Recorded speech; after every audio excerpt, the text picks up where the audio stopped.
নমস্কার বন্ধুরা, বনশ্রীর kitchen and blogs থেকে সবাইকে স্বাগত জানাই। আজ করে দেখাবো খুব সহজ পদ্ধতিতে mixed fried rice. Mixed fried rice আমরা কিন্তু মাঝে মাঝে রেস্টুরেন্ট থেকে এনে খাই। ওইভাবেই যদি আমরা ঘরে তৈরি করে খাই সেটা কিন্তু খুবই হেলদি হয়। আর খুব সহজ পদ্ধতিতে খুব কম সময়ে এটা কি করে আমি তৈরি করি সেটাই আমি আপনাদের সাথে শেয়ার করব।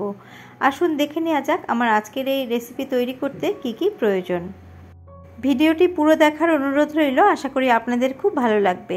মিক্সড ফ্রাইড রাইস বানানোর জন্য এখানে আমি চিকেন নিয়েছি, আর নিয়েছি চিংড়ি মাছ, আর নিয়েছি ভিনিগার। আমি চিকেনের মধ্যে 1 চামচ আর চিংড়ি মাছের মধ্যেও 1 চা চামচ ভিনিগার দিয়ে দিচ্ছি পরিমাণ মতো লবণ।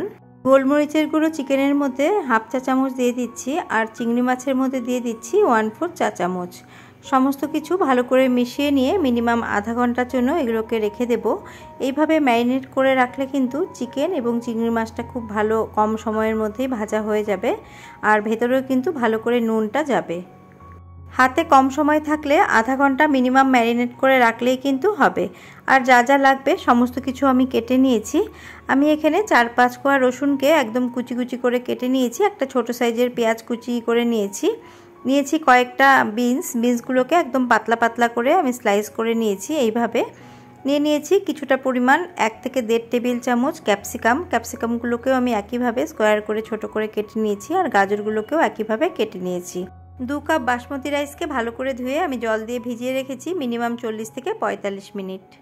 আধা ঘন্টা পর আমি ভাত বসিয়ে দিয়েছিলাম, আর দেখুন ভাত ফুটে গেছে, 90% মতো সেদ্ধ হয়ে গেছে। এর থেকে বেশি সেদ্ধ করব না, তাহলে কিন্তু ভালো হবে না ফ্রাইড রাইসটা। এখন আমি এর মাড়টা গালিয়ে নেব। মাড়টাকে ঝরিয়ে দিয়ে এদিকে আমি একটা কড়া বসিয়ে দিয়েছি।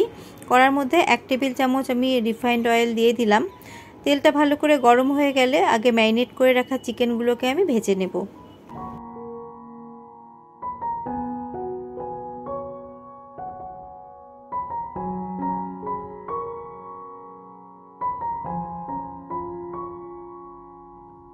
মিডিয়াম টু হাই ফ্লেমে চিকেনগুলোকে ভেজে নিয়েছি। 2 থেকে 3 মিনিটেই কিন্তু চিকেনগুলো ভাজা হয়ে যায়। এখন আমি তেলটাকে ঝরিয়ে চিকেনগুলোকে তুলে রাখছি। এই তেলের মধ্যেই আমি চিংড়ি মাছগুলোকেও ভেজে নেব। চিংড়ি মাছগুলো কিন্তু একদমই বেশি সময় লাগবে না ভাজতে, 1 মিনিট মতো ভাজলেই হয়ে যাবে, নয়তো চিংড়ি মাছগুলো একদম শক্ত হয়ে যাবে।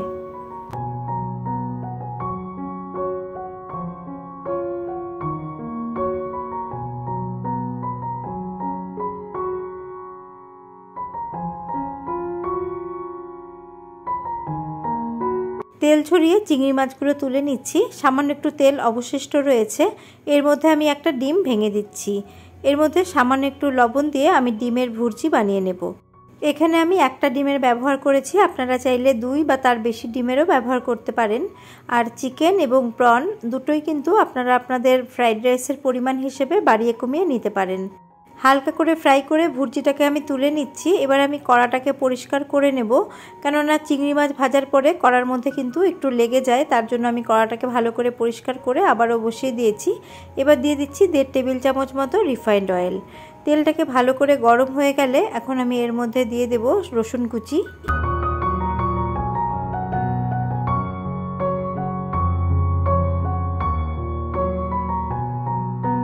রসুন কুচিটাকে হালকা করে ভেজে নিয়েছি। এবার আমি পেঁয়াজ কুচি দিয়ে দিচ্ছি।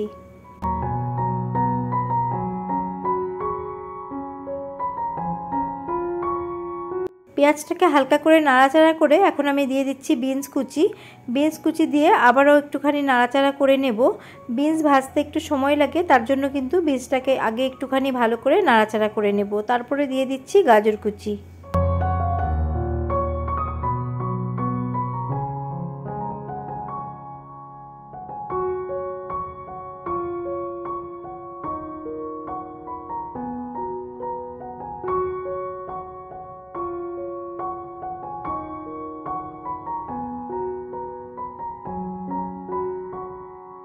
সবজিগুলোকে খুব বেশি ভাজবো না, সবজিগুলোর মধ্যে একটু ক্রাঞ্চিনেস থাকলে কিন্তু ফ্রাইড রাইস খেতে ভালো লাগে।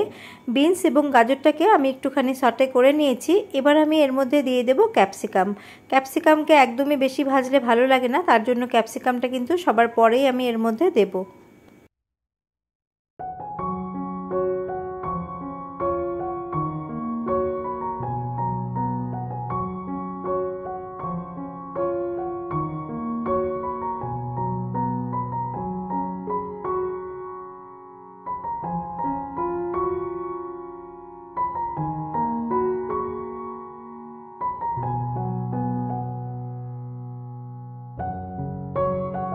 সবজিগুলোকে হালকা সটে করে নিয়েছি। এখন আমি এর মধ্যে আগে থেকে ভেজে নেওয়া চিকেন, প্রন এবং ডিমের ভুর্জি দিয়ে দেব। তার সাথে একই সাথে দিয়ে দেব পরিমাণ মতো লবণ, হাফ চা চামচ সয়া সস এবং হাফ চা চামচ ভিনিগার। আমি ক্যামেরা অন করতে ভুলে গেছিলাম, সেই স্টেপটা পুরোটাই মিস হয়ে গেছে। সমস্ত কিছু মেশানোর পরে আমি যে ভাতটা রান্না করেছিলাম সেই ভাতটা আমি এর মধ্যে দিয়ে সমস্ত কিছু খুব ভালো করে মিশিয়ে নিচ্ছি। ফ্রাইড রাইস সবসময় হাই ফ্লেমে কিন্তু ভালো হয়। আপনারা চাইলে এই সময় আজিনামোটো বা চাইনা সল্ট দিতে পারেন, তাহলে কিন্তু একদম রেস্টুরেন্টের টেস্ট পাবেন। আজকে আমি চাইনা সল্ট দিলাম না, তার বদলে এখানে আমি দিয়ে দিচ্ছি ব্ল্যাক পেপার পাউডার বা কালো মরিচের গুঁড়ো, আর একটুখানি লবণও আমি এর মধ্যে দিয়ে দিলাম। আমি আগে লবণ ব্যবহার করেছিলাম, একটুখানি লবণ কম মনে হচ্ছে, তার জন্য আরেকটু লবণ দিয়ে সমস্তটা ভালো করে মিশিয়ে নিচ্ছি। এখানে আমি ভাত রান্না করে ফ্রাইড রাইস বানিয়েছি। আপনারা চাইলে ফ্রিজে রাখা ভাত দিয়েও কিন্তু ফ্রাইড রাইস বানিয়ে নিতে পারেন। ঠান্ডা ভাত দিয়েও কিন্তু ফ্রাইড রাইস খুবই ভালো হয়। এখন আমি আপনাদের সার্ভ করে দেখাচ্ছি। দেখুন কত সুন্দর হয়েছে আর একদম ঝরঝরে রেস্টুরেন্টের মতো হয়েছে, আর কত সহজেই চটজলদি এটা আমি বানিয়ে নিলাম, আপনারা তো দেখলেনই। এইভাবে যদি আপনারা বানিয়ে দেন তাহলে কিন্তু বাচ্চারা রেস্টুরেন্ট থেকে খাবার আনার বায়না করবে না, আর এটা কিন্তু হেলথের জন্য খুবই ভালো হবে।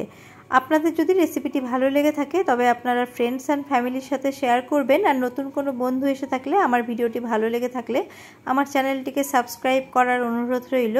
আবারও হাজির হয়ে যাব অন্য কোনো রেসিপি নিয়ে বা ব্লগস নিয়ে। আজ এই পর্যন্ত, নমস্কার।